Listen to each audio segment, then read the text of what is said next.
Саламатсыздар қыздар жігіттер, мен YouTube каналыма қош келдіңіздер. Бүгінгі біздің тақырып жас балдардың тамақ ішпей қоюы. Бала не үшін тамақ ішпей қояды, оның себебі қандай, не істеуге болады? Екі түрлі себеп бар. Біріншісі бұл психологиялық жағдай, екіншісі бұл физиологиялық. Психологиялық жағдай дегеніміз не? Бұл қоршаған ортаның, қоршаған семьяның, баланың психикасына әсері. Бұл семьяда жиі ұрыстардың болуы мүмкін, әке-шешесі ажырасып кеткен болуы мүмкін, болмаса баланың әке-шешеден бөлек тұруы мүмкін. Одан кейін мына мектепті болмаса барып жатқан балақшасын жиі ауыстырған кезде болады. Сонымен қатар күн тәртібінің бұзылуы, бұл бірінші рет садикке болмаса мектепке барған кездегі күн тәртібінің өзгеруіне байланысты бала стресс алып қалуы мүмкін.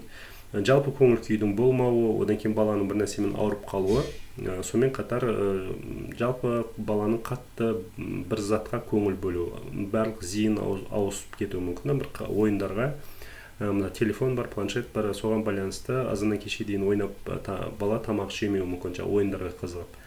Бұл психологиялық жағдай. Екіншісі бұл физиологиялық жағдай, организмде болатын өзгерістерге байланысты. Бұл біріншіден эндокриндік өзгерістер болуы мүмкін. Екіншіден асқазан ішек жолдарында аурулар болуы мүмкін. Ауырсын, тамақ ішкеннен кейін бала ауырсынады. Іші ауырғаннан кейін бала уже қорқып тамақ ішпей қоюы мүмкін. Өйткені тамақ ішкеннен кейін ауырсыну пайда болады да, содан кейін бала қорқып қалады, содан да тамақ ішпеуі мүмкін.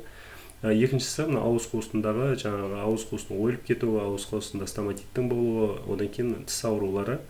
Тіс ауырған кезде бала ауырсынып тамақ жемеуі мүмкін.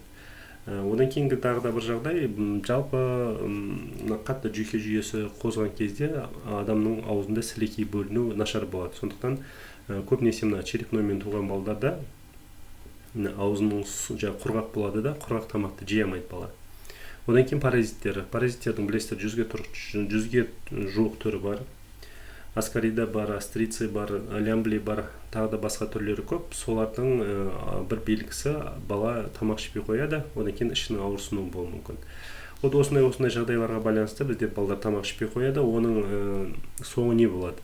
Бала тамақ ішпей қойғаннан кейін біріншіден бұл балада салмақтың, бойдың өсуі кішкене тоқтайды, одан кейін оны гипотрофия деп атайды. Бой және салмағы өзінің жасына сай келмеуі мүмкін. Бұл сыртқы көріністер терінің құрғақ бозғылт болуы, терінің қабыршықтануы, шаштың, тырнақтың түсуі, сынғыш болуы, одан кейін ауыздың бұрыштарында жараның пайда болып, ол жара ұзақ уақыт жазылмауы мүмкін. Тағы да бір жағдай, бұл ішкі өзгерістер, ішкі органдардың дұрыстап дамымауы, ол бір жағдай. Екіншісі иммунитеттің нашар болуы. Бала жиі ауырады, одан кейін ауырғаны бір нәрсемен ауырса, бір аурумен ауырса, ұзақ уақыт ауыруы мүмкін. Содан кейін себеп түсінікті да, неге? Өйткені витаминдер, минералды заттар, көмірсулар, белоктар, майлар организмге жеткілікті түстерді түспейді да, содан кейін иммунитет өзінің жұмысын дұрыс атқара алмай қалады. Енді осы жағдайларда біз не істей аламыз? Біріншіден баланың психологиясын кішкене біздің ұрыс-керістерден сақтау. Мүмкіндік болатын болса, үлкендердің проблемасынан кішкене баланы алшақ ұстау. Бұл бір жағдай. Екінші жағдай, ешқашанда балаға зорлап тамақ бермеу. Ішесің деген сияқты, ішпесең де ішесің, ішсең де ішесің деген сияқты сөздерді айтпау, бірақ балаға көңіл бөліп кішкене тамақты жиі ұсыну. Сондықтан ол бір жағдай. Одан кейін тағы да бір жағдай, баланың бойы мен салмағын баланың көзінше әңгіме қылмау. Мүмкіндігінше баламен көп ойнау, телефоннан, планшеттен кішкене алып тастап, балаға көңіл бөлмегеннен кейін біз бала көп сондайға кетіп қалады. Егер біз баламен жиі ойнайтын болсақ, ол планшетке қарамауы да мүмкін. Бұл психологтардың, бұл диетологтардың айтып жатқан ұсынысы.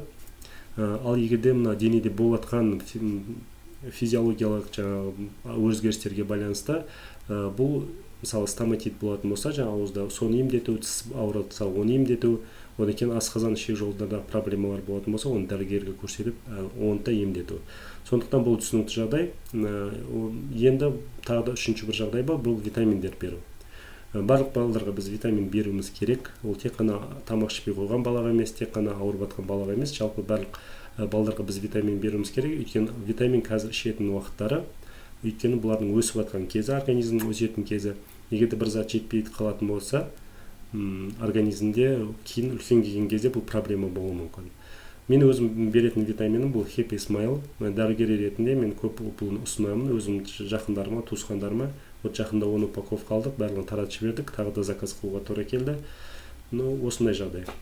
Маған не үшін ол витамин ұнайды? Біріншіден, ішінде витаминдер бар, майда және суда еритін. Витаминдер жаңа айттым, бұл организмнің тек қана бойдың өсуі емес, бұл ішкі органдардың да өсуіне қажет нәрсе.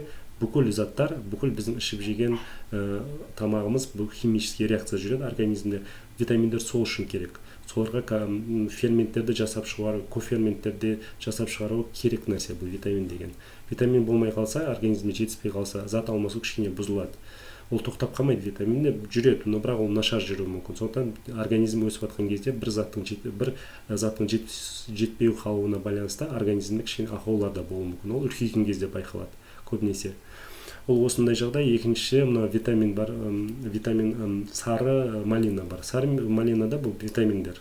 Ол витаминдер иммунитетке жауап беретін витаминдер, сондықтан иммунитетті көтеруге жақсы көмектеседі. Одан кейін мына земляная груша деген бар. Земляная груша бұл кәдімгі біздің күнделік жейтін картопқа ұқсайтын, жерде өсетін сондай бір өсімдік ненің түрі, жемістің түрі. Оның құрамында не бар? Инолин деген зат бар. Инолин бұл полисахарид. Ол адамға көп энергия, көп күш береді. Одан кейін мынау асқазан ішек жолында жұмысын жақсартады. Білесіздер, иммунитеттің 70% бізде ішекте болады. Сондықтан адамның иммунитетін көтеруге мүмкіндік береді. Сонымен қатар бұның құрамында аминокислоты бар. Аминокислоты бұл белоктар.